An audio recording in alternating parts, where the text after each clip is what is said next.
Assalamualaikum warahmatullahi ta'ala wabarakatuh. Alhamdulillah wassalatu wassalamu ala rasulillah wa ala alihi wa sahbihi wa man wala. A'udzubillahi minasyaitonir rajim. Rabbi habli minas solihin.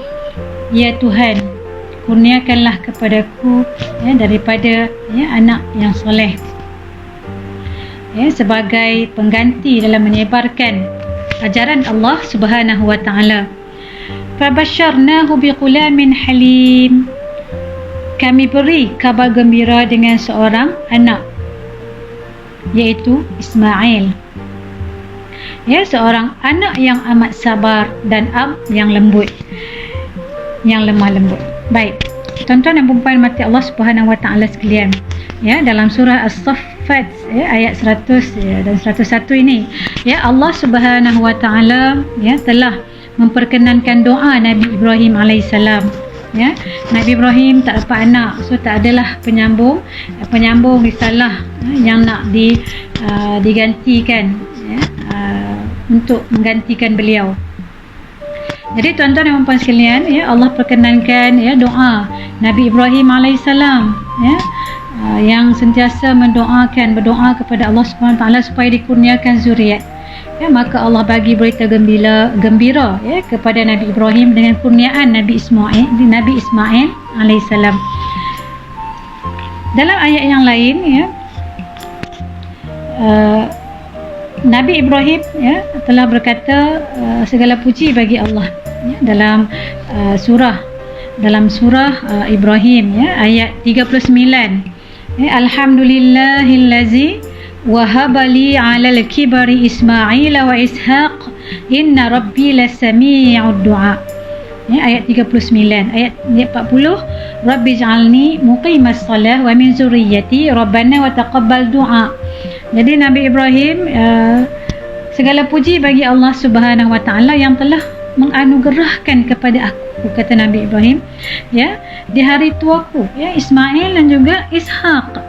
Sesungguhnya Tuhanku benar-benar mendengar doaku, memperkenankan doa.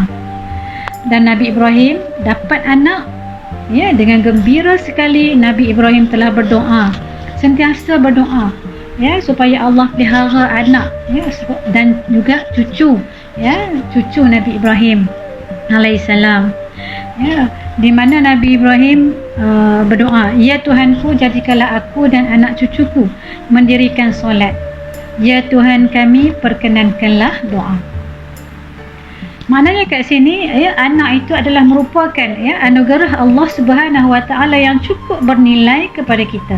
Anak adalah aset kita di akhirat nanti, di dunia juga. Di dunia kalau kita didik anak dengan baik, insya-Allah anak-anak kita tidak akan melupakan kita. Bila kita didik dengan ajaran Islam yang benar, mereka tidak akan lupakan kita. Mereka akan sentiasa berbakti dan berdoa kepada kita.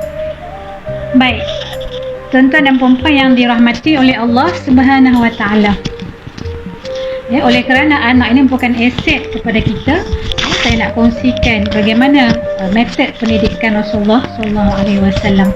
Yang pertama, Rasulullah SAW menggunakan metod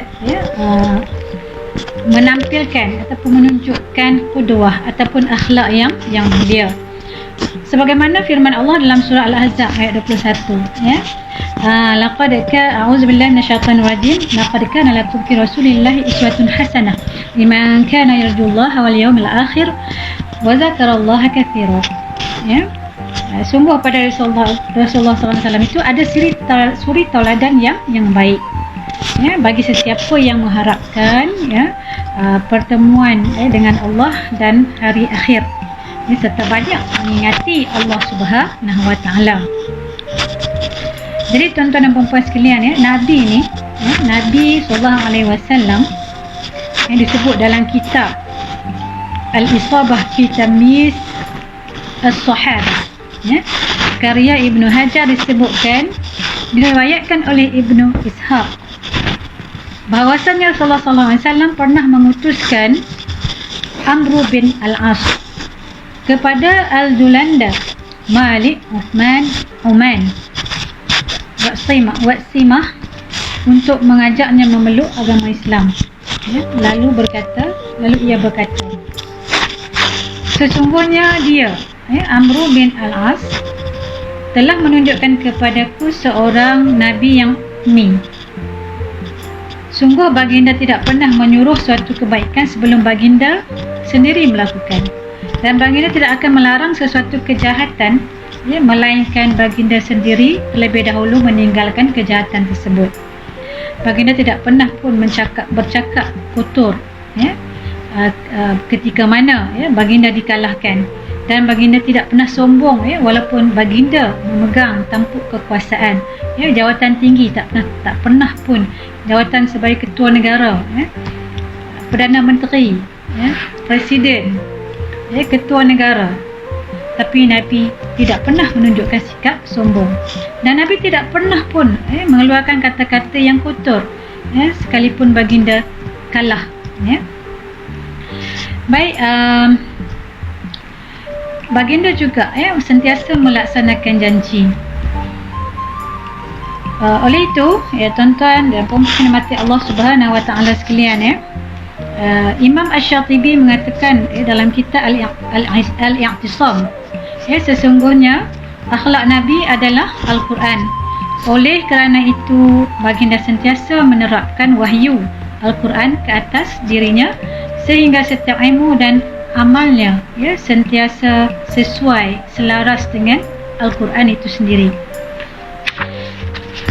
Tuan-tuan, perempuan yang dirahmati oleh Allah Subhanahu Wa Taala, yang kedua, Rasulullah SAW mendidik secara bertahap, dalam memberikan pengajaran, dalam memberikan pelajaran kepada dalam pembelajaran kepada para sahabat, kepada individu yang Rasulullah nak didik. Rasulullah tengok kepada tahap, Rasulullah mengikut tahap. Ibnu Majah meriwayatkan daripada Jundub Ibnu Abdillah, ia berkata, sewaktu kami masih remaja, kami pernah belajar bersama Rasulullah SAW. Kami mempelajari keimanan terlebih dahulu sebelum kami mempelajari Al-Quran. Bila Rasulullah ajar keimanan terlebih dahulu sebelum Rasulullah mengajar Al-Quran kepada para sahabat, kepada anak didik Rasulullah SAW. Sehingga kami telah mempelajari Al-Quran, maka keimanan kami akan semakin bertambah. Mula-mula belajar keimanan ni. Apapun dalam memberikan ilmu akidah itu sangat penting. Barulah disusuli dengan ilmu-ilmu yang lain, masuklah ilmu Al-Quran. Jadi bertahap. Mana mungkin kita belajar sekaligus, sehingga tanpa tahap. Sekiranya kita mengajar tanpa bertahap, kemungkinan orang yang kita didik itu susah untuk menerima pelajaran itu dengan baik. Baik, yang ketiga ialah Rasulullah SAW akan memerhatikan situasi dan juga keadaan anak didik baginda. Tuan-tuan dan puan-puan yang dirahmati oleh Allah Subhanahu Wa Taala, Ibnu Mas'ud mengingatkan manusia, selalu mengingatkan manusia, selalu bagi peringatan kepada orang, setiap hari Khamis, dalam riwayat inilah diriwayatkan oleh Bukhari. Maka seorang lelaki berkata kepada Ibnu Mas'ud, hai Abu Abdurrahman, gelaran kepada Ibnu Mas'ud, sungguh kami menyukai perkataanmu dan selalu merindukannya. Maka demi kecintaan kami akan menjadi lebih baik jika engkau menasihati kami setiap hari. Dia kemudian berkata, Ibnu Mas'ud kata, aku tak nak kalian bosan, dan sesungguhnya aku berusaha untuk menjaga, iaitu memahami waktu dan keadaan kalian sebagaimana Rasulullah SAW melakukannya. Hal itu tidak lain demi menjadikan kalian agar tidak bosan. Jadi itu yang telah diajarkan oleh Rasulullah SAW kepada Ibnu Mas'ud. Dan Ibnu Mas'ud menggunakan kaedah Rasulullah SAW ni dalam mendidik anak didik beliau.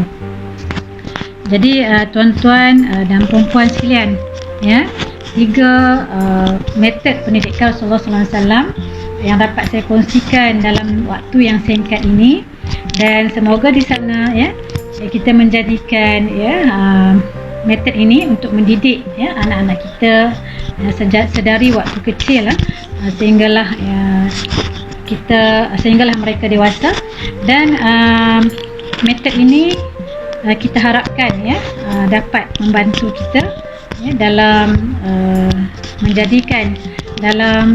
melahirkan anak-anak yang dapat menggantikan kita, menyebarkan dakwah Islam dan menjadi aset kepada kita di hari akhirat nanti. Untuk itu aku qouli hadza, astaghfirullah li wa lakum. Wassalamualaikum warahmatullahi wabarakatuh.